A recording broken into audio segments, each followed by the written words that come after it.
Welcome to the Cause Effect 4.0 podcast with me, Selena Lee. What happens when academia becomes the front lines of the artificial intelligence revolution?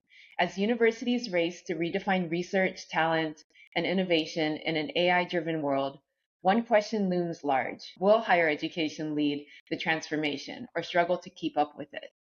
My guest today is Dr. Craig Ramlal, Executive Director of the Artificial Intelligence Innovation Center at the University of the West Indies in Trinidad and Tobago, and a globally recognized AI policy voice. Serving on the United Nations Secretary General's high-level advisory body on AI, Dr. Ramlal is helping shape conversations that stretch from lecture halls to global governance. Is it time universities moved from observers to architects of the AI era? And are academic institutions evolving fast enough to prepare the next generation? From cybersecurity to ethical deployment, Dr. Ramlal has urged regions, especially emerging economies, to treat AI not just as a technological shift, but as a strategic imperative. As AI redraws the boundaries of knowledge, power, and opportunity, the stakes could not be higher. Welcome to the podcast, Craig. Thank you. So I'm going to start off with a quote from Google CEO Sundar Pichai. He said in a couple years ago, "I've always thought of AI as the most profound technology humanity is working on, more profound than fire or electricity."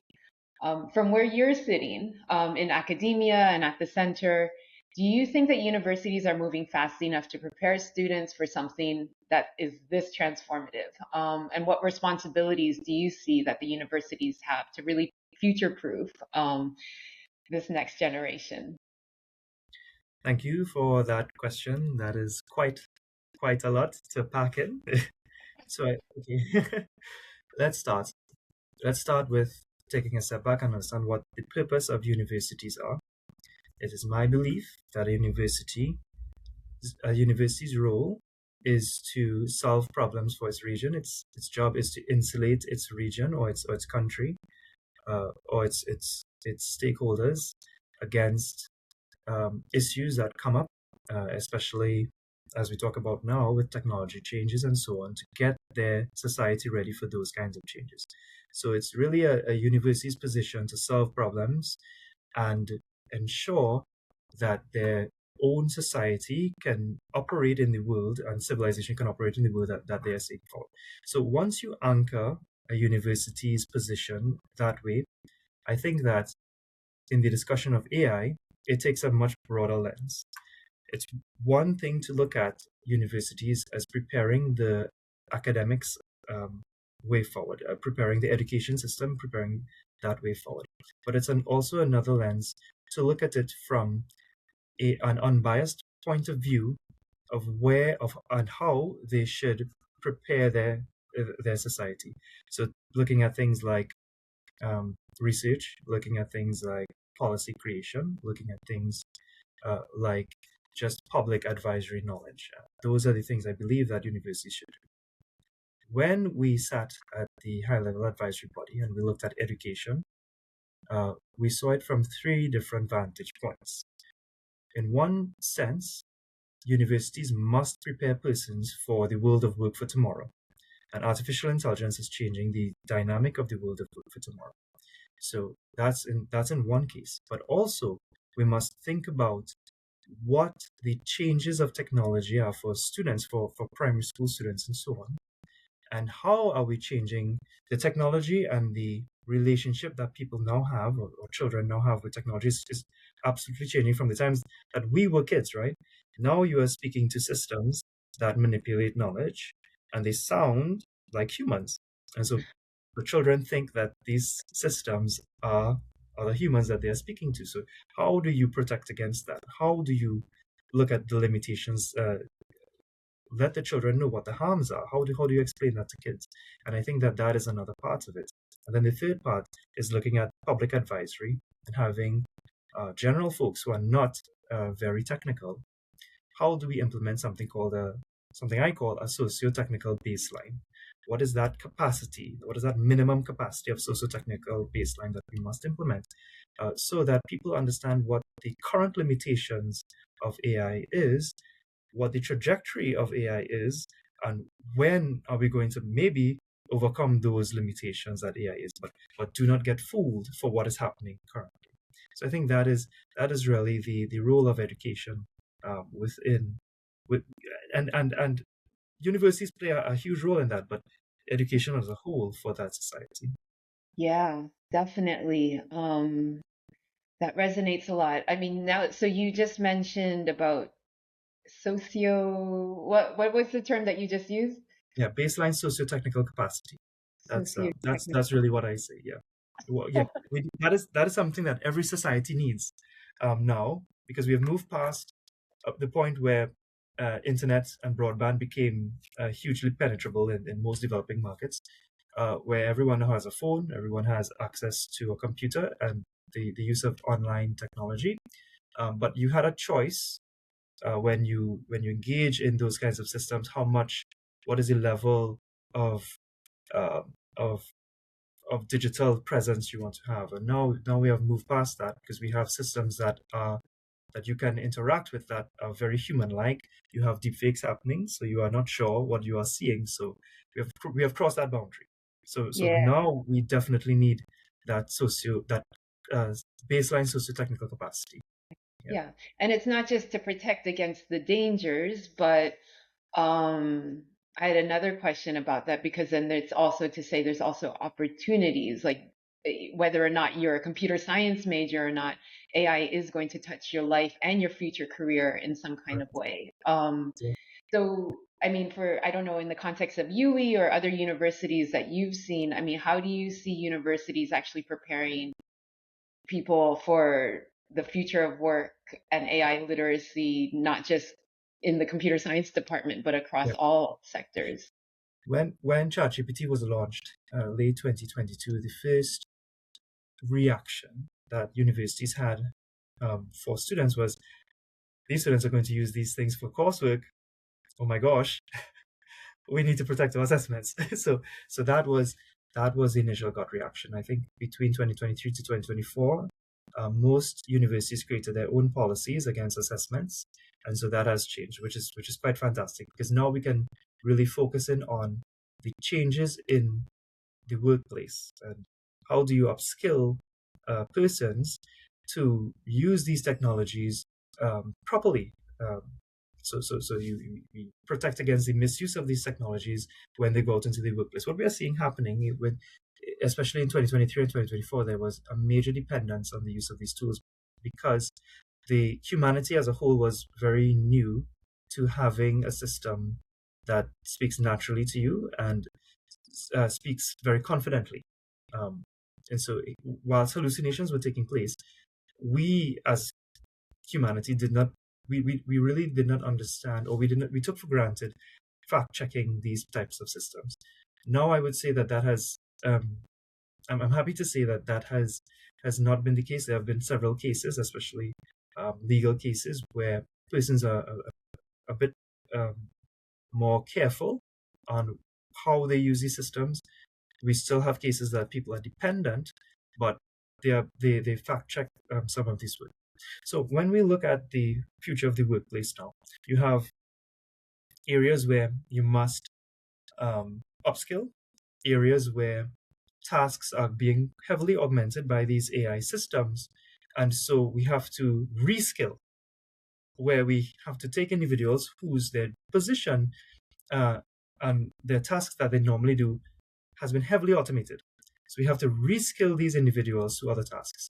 And then there are cases where we may not need those tasks again. We may not need those jobs again. So we have to determine, uh, in terms of the number of persons that we have in the jobs, carrying out that position, what do we do?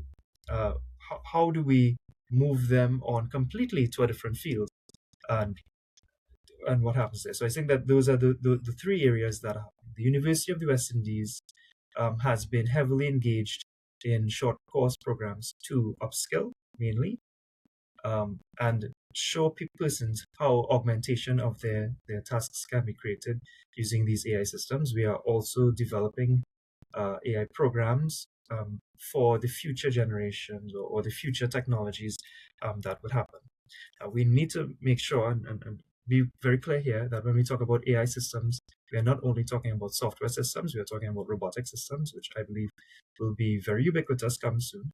And we also need to talk about this chip nationalism, which is happening right now in China and the US, and where countries can actually get access to high performance computes. We need to start looking at semiconductor technology very, very, very heavily. The University of the West Indies is looking at all of those areas: robotics, semiconductor technology, mathematics, computer science to some degree, as well as electrical engineering, and trying to wrap what the fundamentals are in all of those areas and do so for various other disciplines. So we have interdisciplinary Yeah. programs coming out from MSc all the way to PhD. No, that's amazing. I know the University of the West Indies is really doing quite a lot, which is exciting. I was wondering how, I mean, you talked a bit about how these other fields might be using ChatGPT or, Gen AI to, where they would have to actually check and be able to fact check and catch if it's being inaccurate. But I think aside from that, I hear from a lot of university professors that even like English papers, are obviously going to be, students are going to be using using ChatGPT for English papers and some, academic papers. I think the concern is that maybe the use of such technologies is eroding people's ability to think critically or to analyze in the same kind of way. Yeah, I mean, Yeah, how are you addressing it? How do you think that universities should be looking at that? yeah, fully agree, fully agree. Um, the one of the issues that we normally have as as humans is that it's difficult for us to empathize in situations when we are not fully involved in that situation. So we have to think about this in two ways. One, we grew up through the normal learning channels where ChatGPT did not exist, and we did the majority of our learnings through normal means with Google, uh, um, books, and so on. You have a case now where children have this knowledge manipulator at their fingertips, and that's what they are connecting to. And it's learning is a very, very difficult thing to do. You are using a lot of energy to create new neurons. You have to do this over and over. It's very uncomfortable. And so humans naturally take the shortest path in getting the task done. If what I need is a degree to get a job, then I'll find the shortest path to get that done. So in the beginning, what we did was that we realized that assessments, coursework assessments, take-home assessments was quite difficult to guarantee that the students were doing the work, and they were not totally dependent on ChatGPT to do so. We have uh, we have checkers, LLM checkers, but the problem with those checkers is how they actually do the checking. They do things like they look for spaces in between the words.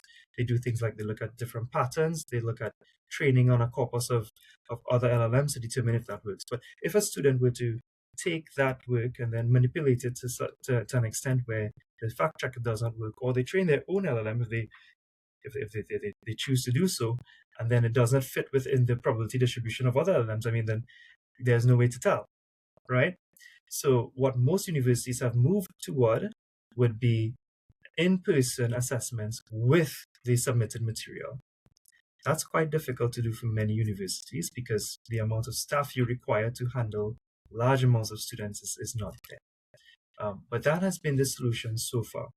Most Yeah. university policies has been to allow the use of ChatGPT or Gemini or Claude or whatever else we have, but there has to be significant complexity in the project or the coursework itself, and there must be some sort of group presentation or individual presentation to handle that. Although it's quite difficult for the staff members, there needs to be that oral communication to guarantee that the work that they've done is there. Um, I think I am of the opinion that we should not ban the use of these um, tools in university systems for sure. When we talk about primary school systems and secondary school systems, it's a whole other ballgame because Mm. now it's not only trying to stop or guarantee that students critically think about the use of these tools, it's also we have to train them on what is the best relationship they should have with technology as well. You're now merging multiple things, and these are very fluid minds. These are very young persons that we have to train.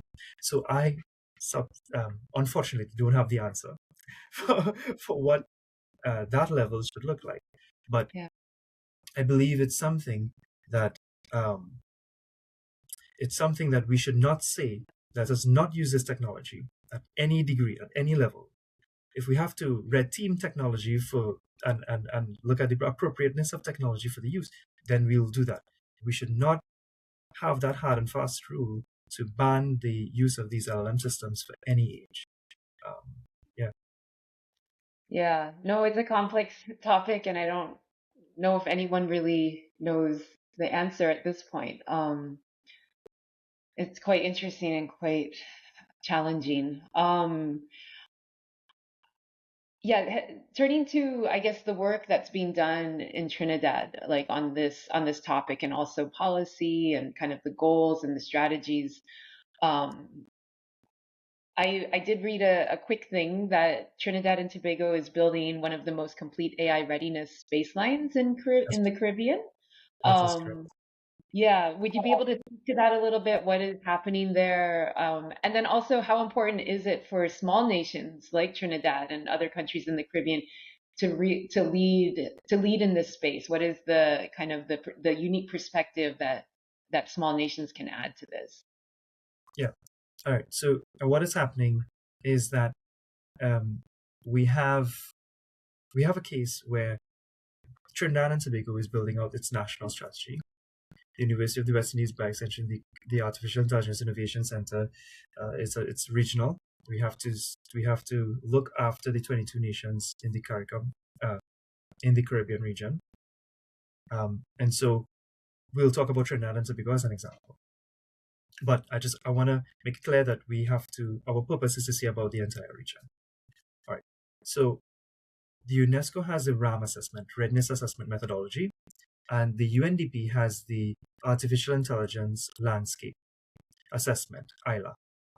And so what Trinidad and Tobago did was that we noticed that these are two massive, well-defined set of assessments that is happening, and we wanted to get the best of the both worlds. One focuses a lot on ethics and culture, education and so on, and the other one focuses a lot more on the landscape, the digital landscape, the technology, the infrastructure, and so on.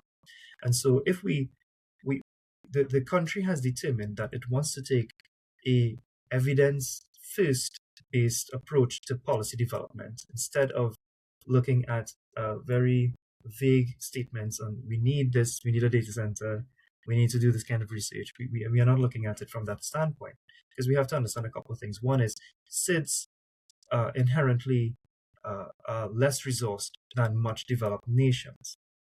We fall in a weird bracket where we are not poor enough. We do not. Our economic standing is not that where we can get sufficient concessional financing, but we are not rich enough to move into the developed space. So we're in this very weird bracket there. Right? It's quite difficult for us. Additionally, our market size is not large. So when we develop tools for our own people, if we do not export those tools, then it's quite difficult for us to earn any kind of foreign exchange, for lack of a better word. I'm not looking for foreign exchange. I'm actually looking for money to surpass our goals or to meet our goals in any case. So what Trinidad and Tobago did is that we said, okay, let's bring these two policies together and let's aim to build a national AI strategy out of that. And we will share that on what we did with the rest of the Caribbean nations. The Artificial Intelligence Innovation Center sits in Trinidad and Tobago. We were a very oil-rich country in the past. One of the things that the government has done is we knew that we may not have this resource for a very long time, and so we decided to invest heavily in our education system. And so we provided, for a point in time, free education for citizens from primary school all the way up to PhD. Free. And so I'm a I'm a product of that, and so that's why I sit where I am. I have not left and try to build the country as much as possible. So yeah, I hope I answered that question. I know I kind of went yeah all over the No, place but for I mean, I didn't understand that it was building on the work of UNESCO and and UNDP. UNDP. Right. Okay. Um, and so across the Caribbean, how have you seen, yeah, have you seen this being more adopted? I mean, is Trinidad having success in kind of setting an example in the region? Yes, I would say that. So I sit also as the chair of the Caribbean AI Task Force. The Caribbean AI Task Force has a mandate that has been adopted by the ICT ministers of the CARICOM to develop the harmonized AI policies for AI across the CARICOM nations. Um, most of the discussions that we've been having at the national level aligns with what is happening at the regional level, especially the recommendations that we have as provided by the Caribbean AI Task Force. At the same time, we have the CARICOM UNDP Regional AI Program 2026 to 2030 happening.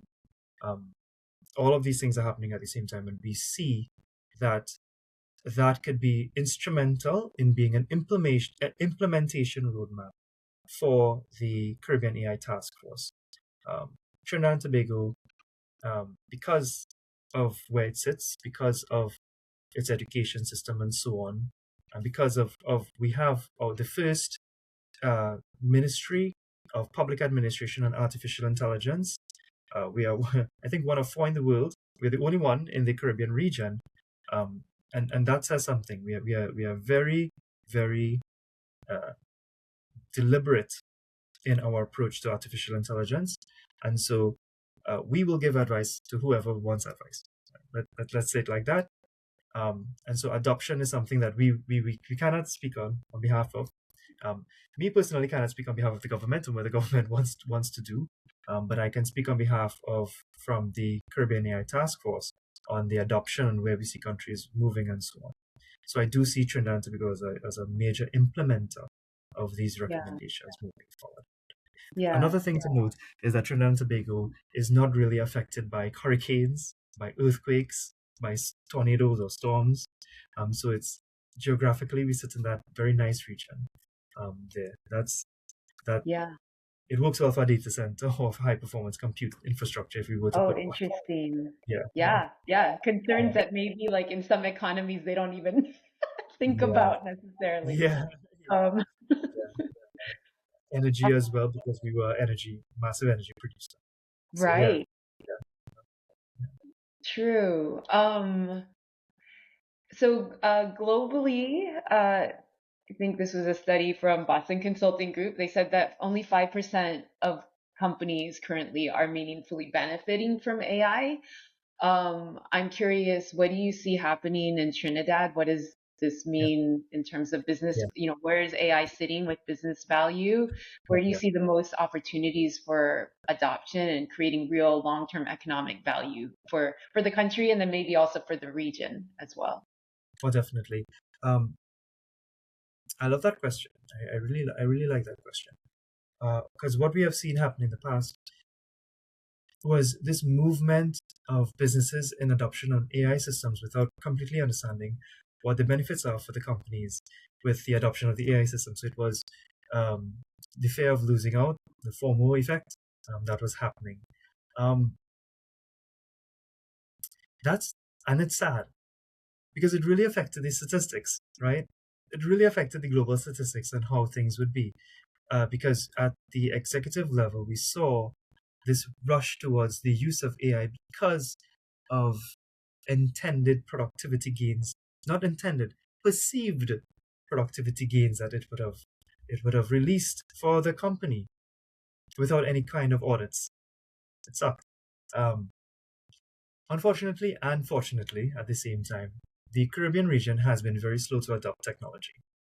In 2023, when I started to really discuss AI with the countries, with the companies, the conglomerates within the region, they were very pessimistic about their future with artificial intelligence. They believe that they could not develop it. They believe that they will lose their data, they will not benefit from using these systems, and that someone else will benefit from their data being used to train other systems, which is still true today, but that perception is now moving toward, well, what are the opportunities that we can get in terms of um, productivity gains, in terms of augmenting our staff, in terms of creating new knowledge, creating new business opportunities. That is what is happening today. I will say that the Caribbean standpoint is not one of adoption of technology anymore. It's one of creation of technology. Um, I don't want to toot my own horn, our own horn here, but the Artificial Intelligence Innovation Center, as the largest AI center in the Caribbean, um, with our many partnerships with companies, are building technology solutions. And here's a weird part. Most of the times when we go into a company and we do something called an AI solution discovery, there is no other AI system or no other system that exists in that way. And these are not simple changes that are to be made. It's companies are looking for full-scale optimization of their entire factory process, which is something that, it's something that we have to build the technology from scratch all the way up in terms of deployment and monitoring and evaluating it, making sure that it's doing what it has to do, model drift and so on. So these are the kind of problems that, one, we like to have, but it's also deep-seated solutions that we have to create, that is not just adopting a technology from abroad, then retraining it to something that we want it to be and implementing it and seeing what happens. So it's quite new. What is very important that we need to have is the creation of technology that we then export to other market spaces. That is the only way that we will get rid of this consumer-prosumer type of relationship that the Caribbean has had for generations. I know that the African continent also faces the same thing. We had conversations with the African Union on how these things work and what their plans are, and we fall into the same brackets as well. I think that what is very necessary is to get that minimum or that level of development capacity that is created within the countries. This has to be a regional effort, which is why it sits at the AIC, so that we have enough funding for infrastructure, enough funding for data creation and open sourcing of our data sets, so that we can create solutions that we can then export and help benefit other markets, as other markets has helped, or other countries has helped benefits us. And that is the only way that we can survive this AI dynamic. Yeah. Yeah, it is really interesting to me, kind of also, like you said, the comparison of the dynamics that the Caribbean is facing and Africa as well. How do we change the direction of being just consumers of AI products and actual builders and even exporters, as you said, of AI solutions and products? So and I can see also that you mentioned the whole ecosystem has to be aligned, from the universities and research, R&D, to compute and local data centers, everything. Legislation, data protection, everything. Yeah. Yeah. I guess somehow related, well, kind of related to this, there is, of course, ongoing concerns around bias in the AI solutions. How how do you see, this is kind of an obvious one, I suppose, but how do you Yeah, see your work yeah, addressing yeah. some of these issues? No. This has been an issue for me since we were doing work with the Governing AI for Humanity document. One of the things is, it's so simple. It's everyone, not everyone. Sorry, I don't mean everyone, but it's easy for people to say that bias is there, the issues are there, and we need to be represented, and we need to have cultural norms and all of these things happening. But it's difficult to move it from the discussions of that remains in a qualitative sense into actual quantitative standards or some sort of framework. We have not been able to do that as humanity. for several years now. What is what one considers harmful in their own society is not considered harmful in another society. So even when you bias networks to work with that society, that is actually helpful for them, but it's not helpful for this other set of society. What has really brought this, I think, to the forefront is building front-end models that has to work for every single human being. That is tough.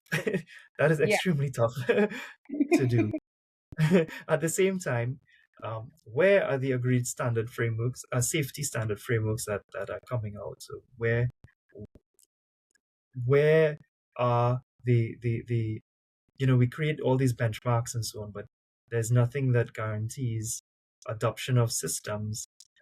I mean, other than the European Union and their Safety Act, in other regions, there's nothing that guarantees that these systems are well positioned, well built for their civilization that they are intended to. I remember at the start when the conversation we were having in the Caribbean, where persons were using ChatGPT at that time, they were asking questions about prominent figures in the Caribbean, and ChatGPT was getting it wrong. So at that time, the issue was, Wow. well, we don't have the data. So we are not creating the data. We are not generating the data to be trained on. And then, after some time, ChatGPT got better, started learning more, and we see that a lot less. However, there's still the issues of cultural norms that some persons will think is quite offensive in terms of, and I'll give you a very easy example. If you use the voice modes in some of these AI systems and you ask them to speak in a dialect, um, in the Caribbean, sometimes they can get it wrong. They might speak in a you ask it to speak in a Trinidadian accent, it speaks in a Jamaican accent, and some people take that as being offensive, right? And so it's quite tricky to build one front end model that fits all persons. And So that should that I'm actually curious. I mean, should that be the goal? And then what exactly, role do um what role do Caribbean countries and African countries play in what the actual ideal solution should be in the end? yeah, we have to identify what we mean by ideal solution. I think Hmm. that's the first step, right? We have to what is ideal, like what do we think is ideal, and a system that produces no bias, guarantees no harm, is safe for all.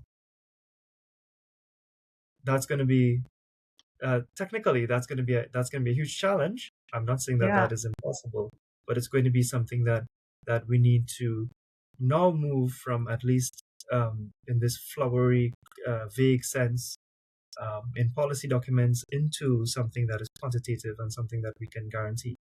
Um, then we need to create the standard framework for that, right? We need to create the safety frameworks for that. The center actually has a safety um, research group that is looking at similar things, and looking at mechanisms for how do you how do you guarantee safety for AI systems for cultural appropriateness, um, and how do you guarantee standards that you can test against for these particular things. But it's quite open research, Selena. I don't know if we'll ever be able to solve this um, within any time soon. Something that is so close to humanity.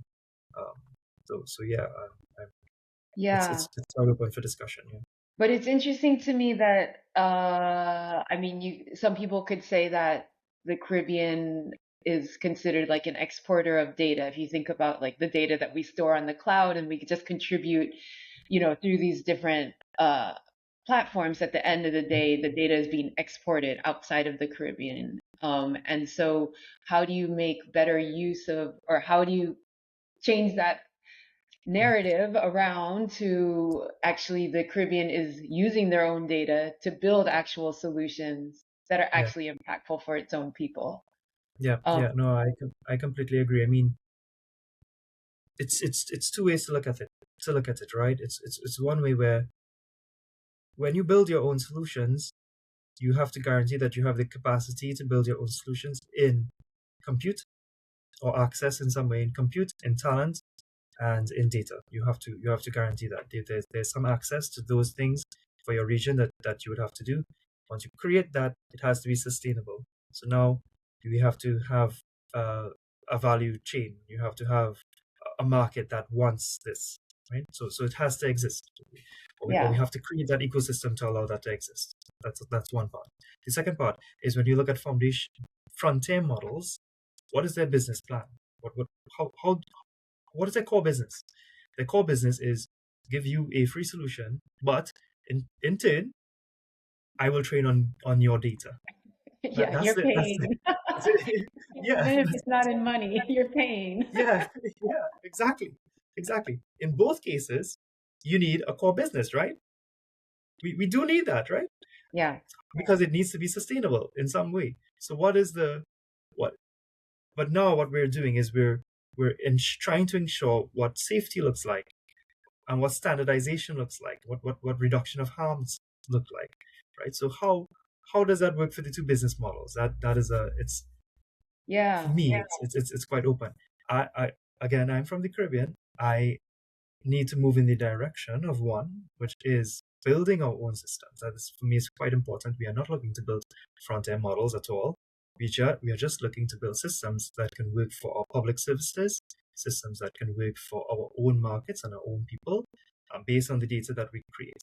Because when I look at our niche industries, where it's very difficult for other markets to compete with us, things like cocoa, things like Shrintario chocolate, things like rum, things like tourism and carnival. These are the things that we need to build our AI systems and solutions for. These are the things we need to build open data ecosystems and so on for. It's not, we are not, we should not get too much involved in frontier type of discussions if we are looking at benefiting our own region. Yeah, Yes. Yes. yeah, And in what you just said, I completely see parallels with the African yeah, experience, 100%. yeah. Um, Yeah, you we know, should we should definitely try to do more African Caribbean type of relationships. And the University of the West Indies we do have many MOUs with African universities, so we should try to activate that through the center. Would be fantastic. Yeah, yeah, definitely. That would be incredible. I think there's so much potential value there in the cross-pollination. yeah. Um, okay, just one final question. I guess, you, Craig, you're wearing so many different hats, whether policy, academia. Um, for you, what is the single, well, in some ways, what is the single most important decision that needs to be made or actioned in the next 5 years? What does success look like in essence for you, for Trinidad and the Caribbean in the next 5 years? I was literally asked this question in a panel 2 days 2 days ago. Answer. I said, all right. I actually said it before. What has to happen again is we need to develop the technology in house as a region that solves our own problems. No one else is going to solve our own problems in the way that we can do so. We need to export the technology that we have to other regions so that we can guarantee sustainability in our own systems. We have to recognize that although artificial intelligence is a technology, it is becoming so much involved in every sector, in every age, in every way of life that we have in our societies, that we know it is here to stay. We know that there can be challenges, and if we don't use it, we don't build on it, then we will see significant loss in terms of opportunity, but not only in terms of opportunity. What we are seeing is massive productivity gains happening elsewhere. So we will not be able to compete if we do not implement these things. But what it means to implement these things is not just to adopt it, right? It means to build it ourselves and to also export it outward. There has to be a healthy level of trade where we take technology from outside, but we also give technology to outside. That's what keeps it sustainable, this movement of the technology towards other parts of the world. And I think that if we can do that in a framework that is safe, that works for our own regions, that is ethical, then I think that is the most important thing that we can do. for the next 5 years. Yeah. Incredible. Great. Craig, thank you so much. This was really fun talking to you. Thank you so much for for your time. Thank you so much for having me.